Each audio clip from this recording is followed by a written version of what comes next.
My parents wouldn't give me a family ring to propose to my girlfriend because my sister isn't married yet. Yep, you heard that right.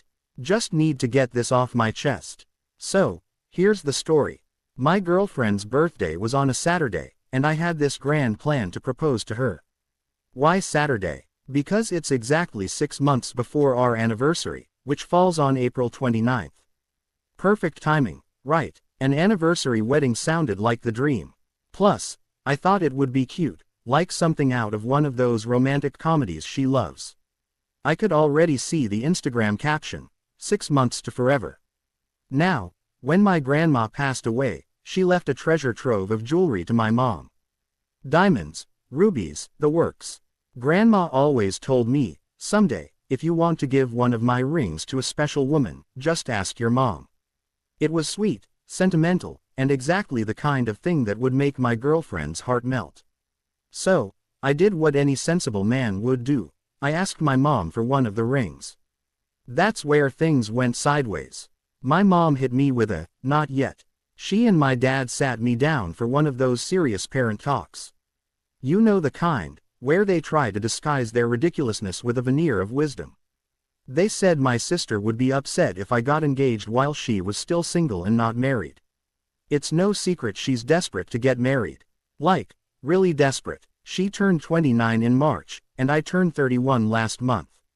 They told me she'd be upset if I got married a month after her 30th birthday. I mean, come on. Is there some unspoken rule about sibling marriage order I missed? So, I went out and bought a ring. It wasn't about the money. I can afford to buy a ring. I just thought it would be special to give my girlfriend a family ring. Still, I wasn't going to let my parents' bizarre logic stop me from proposing. I was pissed, sure, but more determined than ever. This wasn't just about the ring, it was about standing up for my relationship. My girlfriend deserved the best, and I was going to give it to her. Fast forward to the big day. I didn't do anything elaborate or public. No flash mobs, no skywriting. Just a simple, intimate breakfast at home. I slid the ring across the table, trying to keep my hand from shaking. Her eyes widened, she covered her mouth with her hands, and then she said yes. She called it the best birthday gift she's ever gotten. We were both grinning like idiots. Then, as if the universe was trying to write a sitcom, she suggested we get married on April 29th, our 3rd anniversary, before I even brought it up. Perfect. It was like she read my mind. We both agreed to keep it small and intimate. Nothing huge or expensive, just us and the people we care about. Or so I thought. When we announced the news, my sister reacted exactly as predicted. Upset doesn't even cover it. She had a full-blown meltdown. My parents, of course, were mad I didn't listen to them. Here's the kicker. I'm 31 and live in a different province. They had no grounds to forbid me from anything. I told my parents and sister if they were unhappy, they could skip the wedding. It would suck not to have my family there, but I wasn't going to let them spoil our special day. I wasn't going to tell my fiancé what went down with my family, but I had to once my sister started her meltdown. I didn't want her blindsided by any of it. She assured me she loves the ring and thinks my family is completely in the wrong. Her family, by contrast, was over the moon for us. They were thrilled and supportive, exactly how families should be. It was refreshing. So, that was it. All seemed well. My fiancé went to work, and it might sound stupid, but I missed her the moment she left. She told me her coworkers were happy for her, and I knew mine would be too when I went in later that day. Life was good. We were planning our wedding, and we were happy. Edit. I appreciate all the supportive comments from my last post. They meant a lot to me. Thank you, everyone. But wait, there's more. My parents decided they needed to enforce their rule from 300 miles away. They called me, saying I was forbidden from proposing. Forbidden. I was 31 years old, living independently, and they thought they could still dictate my life. The best part, our family has deep roots in Scotland, and there's no cultural tradition dictating that I wait for my younger sister to marry first. This was purely their own made-up drama. So, I bought a ring and proposed to my wife on her birthday. My parents were livid. My sister's reaction was epic, an absolute meltdown of soap opera proportions. I didn't tell her in advance because, well, I knew she'd react badly. She was 29 years old, acting like a petulant child. My wife and I got married 6 months after I proposed, in April of 2023. It did sting not having my family at the wedding, but I focused on my wife. It was our day, and nothing was going to ruin that. Update. I went 18 months without speaking to my family. It started a couple of weeks after I proposed and continued until earlier this month. Apparently, my mom had a health scare. She's fine now, but it was enough to get her and my dad to reach out. My wife told me she would support me no matter what I decided. I told my parents we couldn't just go back to the way things were. I wasn't going to let them talk to my wife right now after the way they acted. If we had kids, we don't want any, but hypothetically I'd keep my parents away from them too. They were genuinely surprised I got married without telling them. I told them I'm an adult who doesn't need their permission. We're starting with occasional emails and going from there. My parents said my sister is still upset that I'm married and she's not. She has never apologized for the way she carried on or the things she said about my wife. I have no plans to resume contact with her and told my parents not to bring it up. Again, thanks to those who left supportive comments on my previous posts. I forgot I had posted here until my wife said something that reminded me, and I had some messages asking for an update. I'm a terrible wife and didn't understand my husband for 10 years. I 38F have been married to my husband 38M for 10 years. We dated for 2 years before marriage but also dated for a year and a half during the end of our college years. So, we've been together for over 15 years now, which, funnily enough, feels like a life sentence sometimes. But I digress. My husband is a good man. I know, everyone says that, but he really is. He works from home as a tech executive, which means he's some sort of wizard who talks to computers all day. He goes into his office around 7:30 a.m. and works until 6 p.m. every day. But that's not all. In addition to being a tech sorcerer, he does the laundry every week while I'm at work, cooks most of our meals, and does almost all the meal planning. When he's not doing all that, he's working on projects around our property, renovating the house, building decks, creating pergolas, and making custom wood furniture. Honestly, he's a real-life Bob the Builder, and I'm just trying to keep up. He is completely supportive of me, encourages me in positive ways, and pushes me to pursue my interests. I couldn't ask for a better partner. He is a dream come true. Sometimes, I wonder if he's secretly a robot sent from the future to show humanity what a perfect partner looks like. My husband does well professionally. He doesn't spend money on much beyond tools for his projects and his not collectible sneaker collection. He just likes relatively mundane sneakers. And books, most of which are work-related. Oh, and he's impossible to buy gifts for. Like, seriously impossible. For Christmas this year, he didn't ask for anything. When I asked him what he'd like, he gave me his usual response, "I don't need anything." This is his default response for any gift-giving occasion. Birthday, "I don't need anything." Christmas, "I don't need anything." He's even asked me not to give him anything for Valentine's Day or our anniversary. It's maddening. It's like he's allergic to gifts. This has always made me want to put in more effort. But the more effort I put in, the less he seems to like whatever I give him. He tells me he likes it, but his smile isn't authentic, and he doesn't really seem to express any interest beyond the moment. It's like watching someone try to eat a salad when they're craving a burger. He doesn't own much beyond tools and sneakers. And books. Lots of books. Most of them about work stuff that I can't even begin to understand.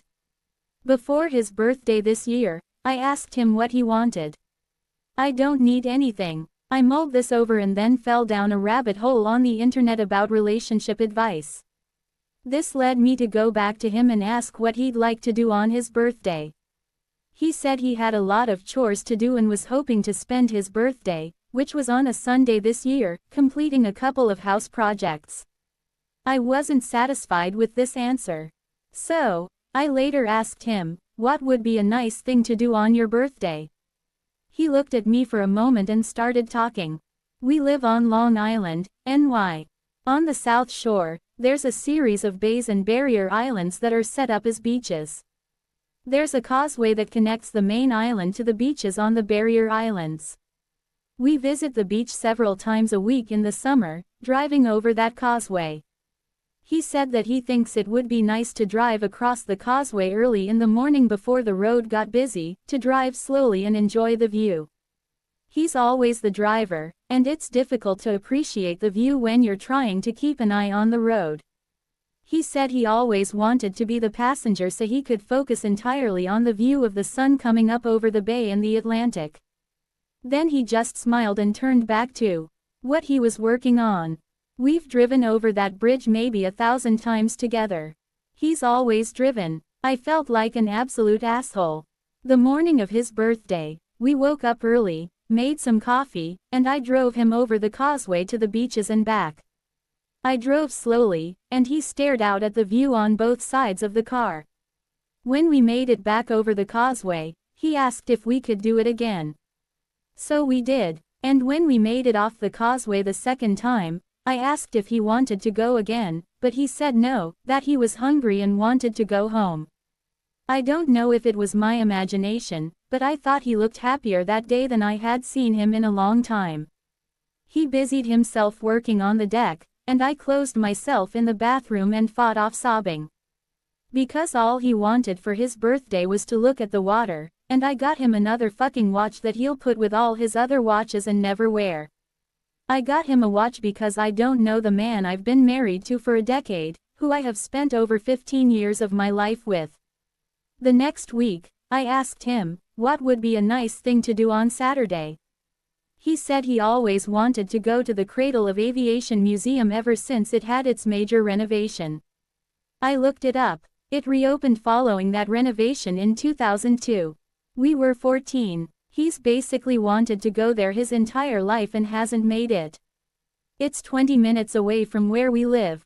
When I asked him why he never went, he said he'd been busy with work. So, I took him to the museum.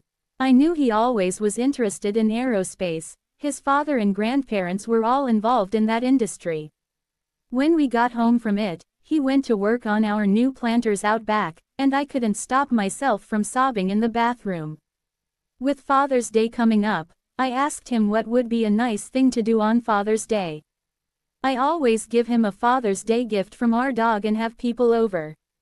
I asked him what would be a nice gift from our dog this year. He said that he thinks it would be nice if we drove out to the National Cemetery at Calverton to visit his father's grave. And then he said he didn't need anything for a gift. When I pressed him on it, he said he's not a father, we don't have kids. My father's dead, I don't have anything to celebrate. And I just broke down sobbing there in front of him. He thought I was upset about not having had kids, but the truth is that we never prioritized it, and it was too late medically for me when we tried.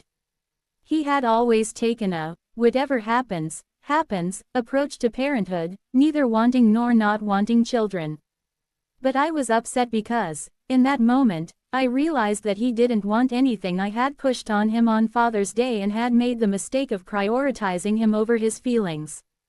His father passed weeks before our wedding. His father's goal was to live long enough to attend our wedding, but the cancer was too far along. I've fed him cake and steak for 10 years on Father's Day without realizing his thoughts were on the other side of the island at his father's grave. I failed him for our entire relationship. He asks me for absolutely nothing except to not make a fuss over him. And I failed at even doing that. The next week, I resolved to try harder.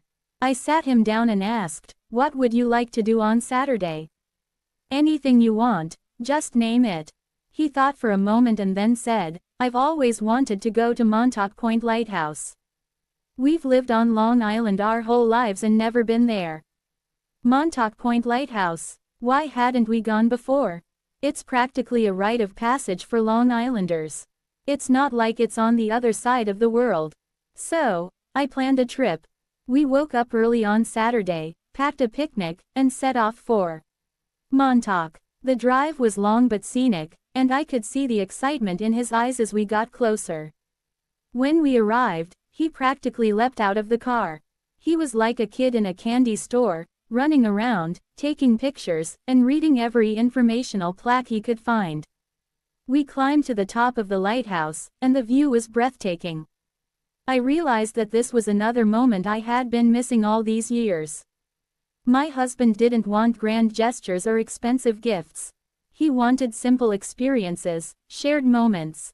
After we descended from the lighthouse, we sat on a bench overlooking the ocean, enjoying our picnic. He was quiet, just taking in the view, and I felt a pang of guilt. How many of these moments had I missed? How many times had I tried to buy his happiness when all he wanted was a shared experience? As we drove back home, he thanked me repeatedly for the day.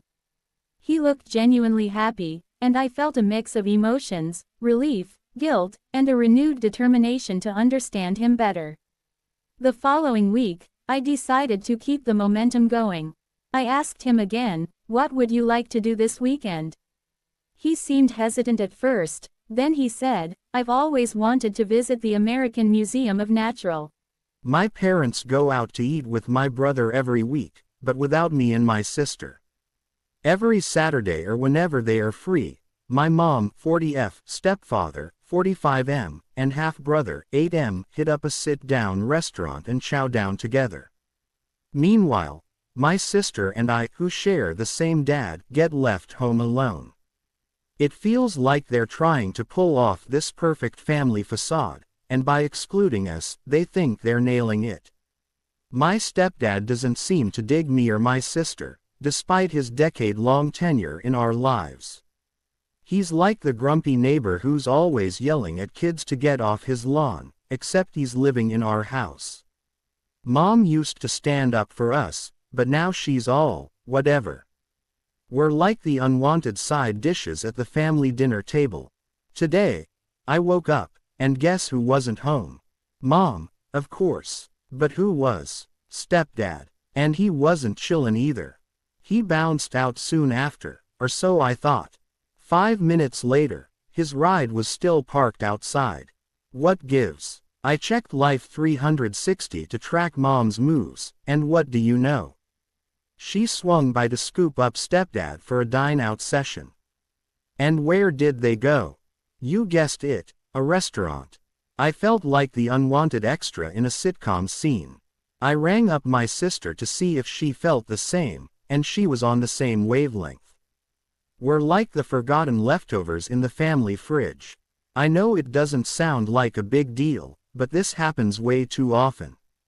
Stepdad's always tossing food treats to my brother while we're left starving for attention. He takes my brother out on these cool adventures, which wouldn't sting so much if he was the only dad we knew. Our real dad is Mia, so stepdad's the closest thing we've got. And he ain't exactly winning the Best Stepdad award. No amount of talking seems to fix this emotional hunger pang.